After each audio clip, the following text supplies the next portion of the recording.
What's going on, everybody? Hope everybody had a wonderful day, evening, last couple days. I hope everything is going well in your life. Thanks for tuning into these last couple videos. I've heard a couple people give me some insight on what they'd rather see and stuff like that. So I heard a lot about more on my Dakota, and today I plan on bringing you guys that. I just currently pulled into my father's house, and the plan is today I'm going to swap him vehicles. I'm going to take his truck and we're going to go pick up my engine. We will get it torn apart, figure out what's wrong with it. I don't know if it's a bad head gasket. I kind of looked into those already. I don't really think it's going to be a bad head gasket. So I'm thinking we might have a cracked sleeve or a crack in the upper deck of the block to somehow get coolant into one of the exhaust chambers. So that's what we're going to get into today. I'm here at my dad's right now, like I said, and I'm about to hop in his truck and we're going to haul tail towards old Bob McVeigh's. That's where we're heading. I will pick this back up when I'm on the road.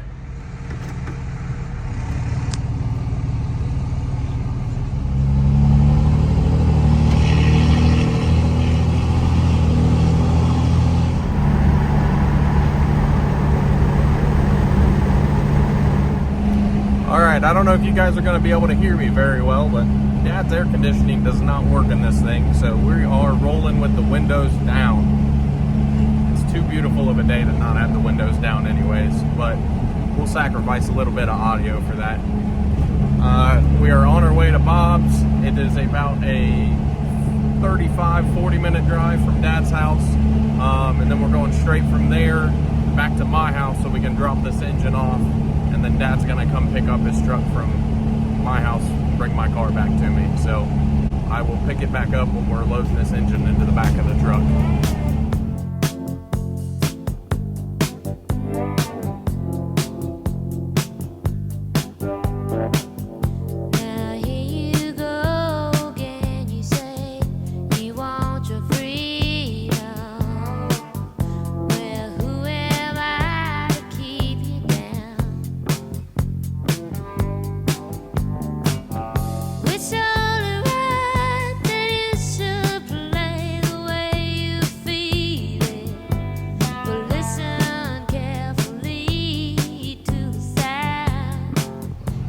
Yeah, Granville at 5 o'clock in the afternoon is not a good idea. Look at that. Is that a Bentley? That is a Bentley. Bougie ass cars. And what you love, and what you have, and what you love.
There she be.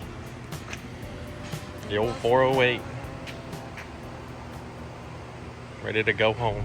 Package acquired. unfortunately didn't think about grabbing a strap, so we're gonna have to take it slow back to the house. So I didn't feel right throwing the phone up in Bob's face and talking to him. I know he's used to it, but it just feels a little weird because I'm used to just talking to him face to face.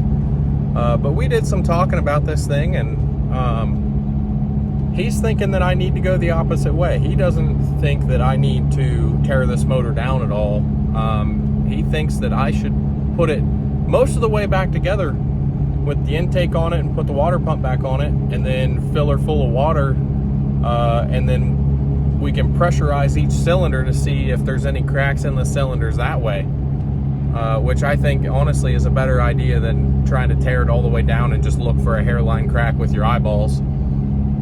We also talked about possibly finding somebody with a run stand and getting it running and do a couple heat cycles and see if we can get any water in the cylinders that way, because he said something about possibly the cylinders needing to heat up and expand a little bit. He said something about the metal expanding in the engine, and that is the reason why it's leaking, because it has a hairline crack, and then when it heats up it expands, and then that's what is going to cause my leak. I really don't want to tear this motor down, because if I tear this motor down, that means I'm going to put all new bearings, all new rings and everything in this thing, and then if there actually is a problem, then I'm going to waste all that money on bearings and rings, and then I'm going to have to tear it all back apart and then possibly find a new block or have to re-sleeve this one. So I would rather, with what I have now, put it back together, see if I can get it to leak, and if I can't get it to leak, then run it or take it back apart, put new bearings in this motor, and then run it for whenever I can get this truck running. So the plan is to now put the intake on it, put the water pump on it, fill it full of water, and see if I can pressurize the cylinders and see if I can find a leak that way. And if I can't find a leak that way, then we're going with option 2, and we're going to put it on a run stand, and we're going to expand the metal in the engine a little bit, see if we can possibly get it to leak in through the cylinders that way. So that's the plan for the engine, I believe. I don't really think we're gonna tear this thing apart after talking to Bob. Probably not a wise idea. So we're going to head back home. We're gonna swing back to my buddy's shop. We're gonna pick up his engine hoist, and we're gonna unload this thing over at my garage, and then I will probably end up having to pick this back up when I start assembling this motor to the point where it's time to fill it with water and pressurize it.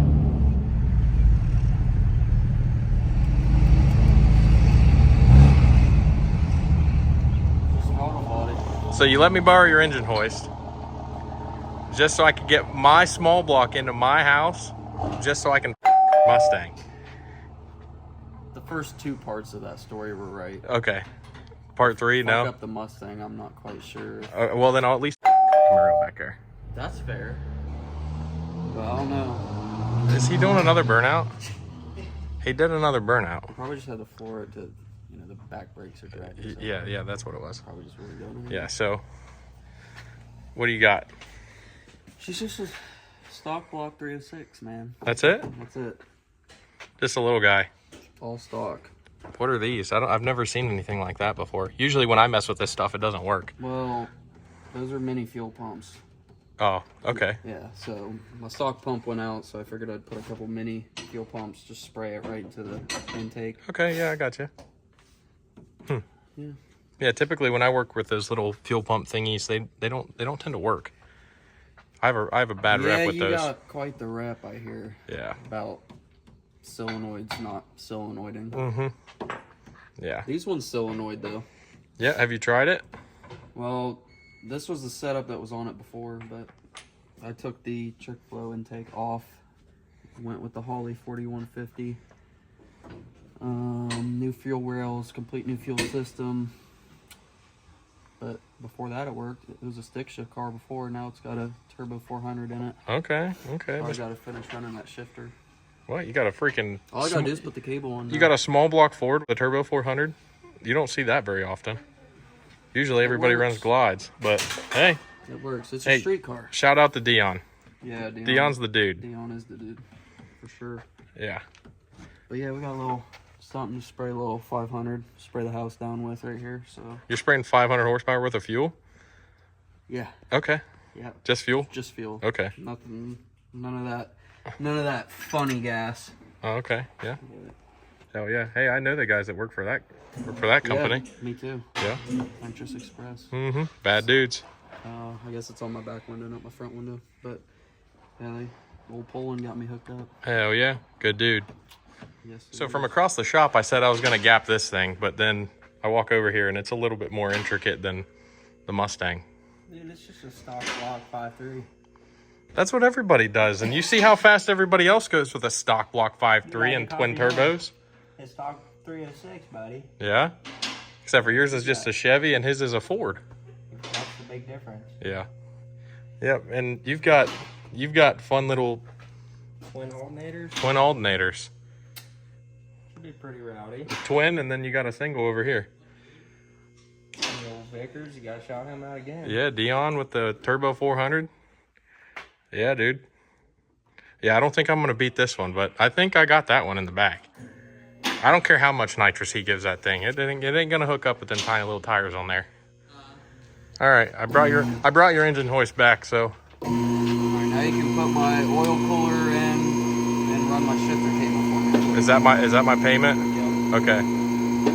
All right, we'll do Just that. take 5 minutes. Yeah, that's what all the jobs say. You said you never saw a 400 in a small block? Yeah, well, I want to look at this thing. I've never seen this before. What? Just a rust-free Arizona car. Stock K-member.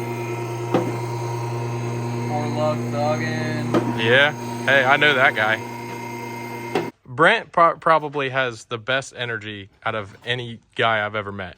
Yeah. Him, just watching him on YouTube, or especially at that Cletus thing, dude, that dude had some energy. Never met him. He's a good dude. Yeah, The real 4-lug thug. We got another one right here claiming the name, but don't look too close at my zip ties from my dang, fuel that's system, but pretty good, dude. Look at that. it fits snug. Yeah. I mean, looks like you got some room in there. Looks like it came with it, huh? Almost. I mean, I you got a bunch of room. If I take the mount out and come down, I mean, I ran my whole fuel system on top. Really? Yeah. Loaded up where the manual was. Oh, yeah. You can see it. That looks good, dude. It's alright. I wish I had some straight fittings, but it'll do. I got some UPR lowers to throw in. Nice. Need uppers and measure for drive shaft. Then I got some strange adjustable shocks to throw in. Oh, yeah. Taking this rear sway bar off. Need to get you It's dirty as hell under here right now. It really from is. Two-stepping. 'Cause my exhaust ends right here, dumps. And if you go out there and look in the yard, there's some pretty major holes. I know. I stepped in one the other day Yeah, when I they'll was break your leaving. ankle, but yeah, it's from two-stepping. Yeah. I was wondering why this was so filthy when I took my fuel tank out to run my lines. And it occurred to me that it's probably from Putting it on the limiter out being there. a child. Yeah. All right. I'm going to bolt before you make me actually work on this car. So thanks, Later, dude. thanks for letting me use your engine Let me know hoist. when you need help down at your garage. Yes, sir. Make sure you guys check out G&G Auto Service. These guys they might be young and dumb, but G&G they, Performance on YouTube. yeah, there you go. 250 subs in 2 years, and this dude got 7,000 in a day. 2 days. Okay. Okay. Yeah, they do all kinds of work. They don't just work on their own street cars. They work on all kinds of regular people's vehicles. So make sure you guys check them out if you're in the Newark, Hebron, Zanesville area. Well, there she is. We got her unloaded. Shout out to my boy over there at G&G. They're some good dudes. They got that Vox body and that Camaro they've been building for a while. They've been pretty good friends with me for quite a few years. I graduated with Bryce, the one with the Camaro, and been friends with Jamie for probably just about as long as I have with Bryce. Yeah, they're good dudes. They just have a shop right down from my house, so make sure you guys check them out. Check out their YouTube channel. I know they haven't posted in a little bit, but he's working up a video right now, them working on their cars, so they can try and get to a test and tune here soon. That's their plan. They really are shooting for the test and tune next Friday at National Trail Raceway. Me, on the other hand, I'm shooting for somewhere eventually when this thing gets running. I know we talked a little bit about what way we're going to be going with this thing, trying to figure out what's actually wrong with it. So right now I put the intake on it just to get it out because I didn't have a chain. I just threw the intake on it so I could use the plate to pick it up and get it out of the truck. I'm kind of at a standstill. I don't know which way I want to go. I think that I'm going to go the way Bob said I should go and put the water pump back on it and fill this thing up, figure out if it's coming from a cylinder or if it was just a fluke. And if I can't find anything with it, then might just put it in the truck the way it sits. I don't know. I'm going to get to mowing some grass. And then I will pick this back up when I can work on this motor next. Well, guys, it's time to call it quits for the day. Grass is mowed, motor's in the shop. Time to go inside and relax. All right, guys, it's been a couple days since I filmed anything. Didn't really have a whole lot to do. Had to accumulate a couple things, but we just got her put on an engine stand. So I was talking about possibly throwing this thing in the truck just to get some motivation to start working a little bit harder on this thing. And then I realized that my oil pan is a front sump oil pan. And on a truck, you need a truck style pan, which the sump is in the rear.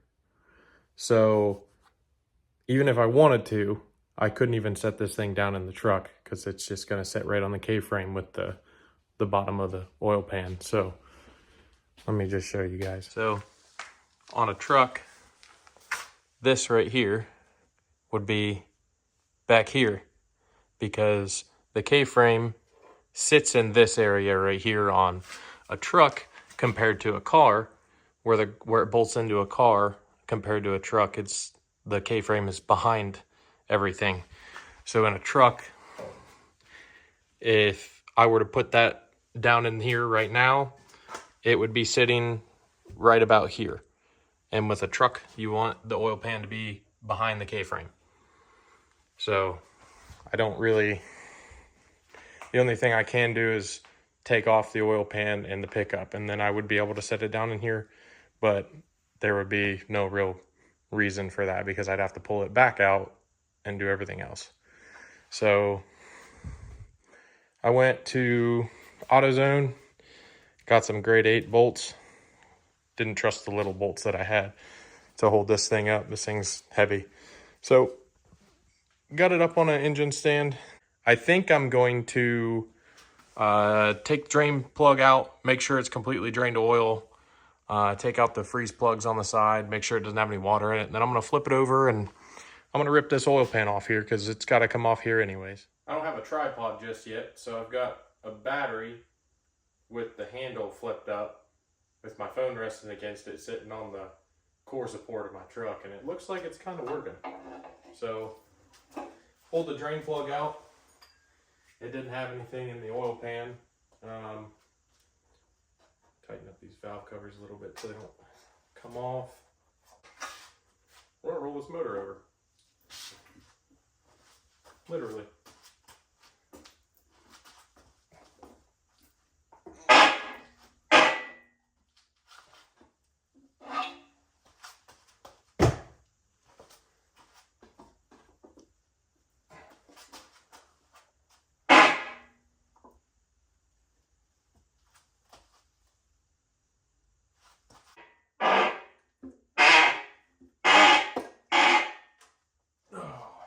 There we go.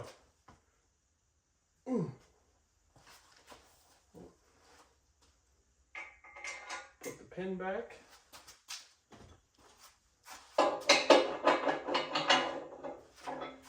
Just like that. The oil pan's free. Kind of. Maybe.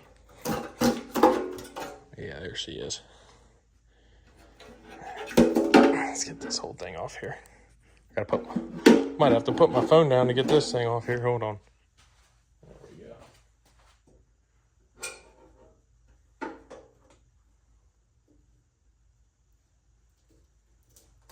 Oh, yeah.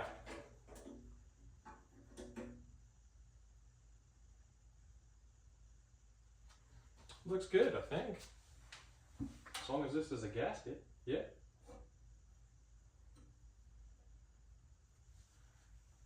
Yeah, we got normal wear and tear on this thing.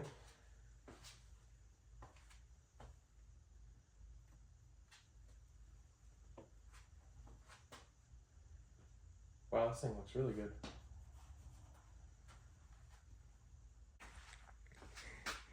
Wish I had my light. Actually, let me see if I can find it. I found a light. Better than nothing. Man, this thing looks really good.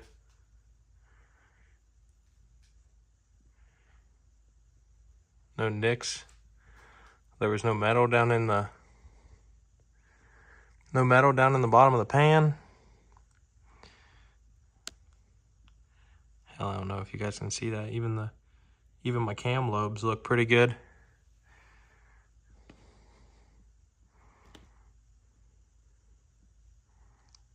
Oh no, I hope all my lifters didn't fall out of the valley. They might have, but it's all right. I know where they go.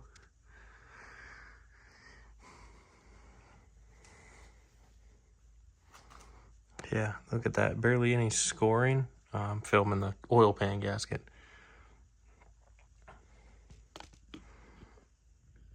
There's barely any scoring on the cylinder wall itself. That's really good. This motor's got at least this bottom end has got quite a few passes on it. Quite a few passes on it. This motor's been together for, I would have to say, roughly 4 race seasons. I think I've put 1 set of bearings in it in those 4 race seasons, and it's been a great motor. It's been a 408 bottom end the whole time we've had it. The heads on this thing are new to us this year. Well, not this year, last year. And it went, I think the best it went was 679 at 99 miles an hour in the 8th mile in a 3,500 pound Dodge Aspen, which I showed in my first video, I believe. But that's pretty good for just being a little 408 small block. That thing's heavy, and this thing I'm hoping to be a lot lighter, and it's going to be able to leave a lot better because it's got a lot better rear suspension setup. The Aspen was just leaf spring, and it didn't even have Caltrax. It was literally just super stock leaf springs, leaving at 3,400 on a trans brake. And this thing has got a ladder bar suspension in the rear, and it's been professionally done. So it should be really good, really consistent, and it should hurt some feelings. That's my plan with it. I plan on hurting some feelings with this thing. It's going to surprise a lot of people. And I'm definitely heavily considering putting a decent amount of nitrous to it just to kind of mess around on the street if the time comes. Yeah, this thing is going to make this thing haul ass. That's all I got to say. And I'm excited for it. And I know that you guys are probably excited for it. So I'm just glad that I can actually enjoy doing this, making content for you guys. So that might be it for this video. Kind of have an idea on which way I'm going to go. I have 2 options on which way I'm going to go, actually. I don't really have an idea. I have 2 options which way I can go. And first, I need to definitely pick up an oil pan and a pickup for the oil pump, and then go from there. Once I get this other oil pan on it with new gaskets, and I think I'm gonna take the heads off of it, make sure the gaskets are still good, and then retorque those back down.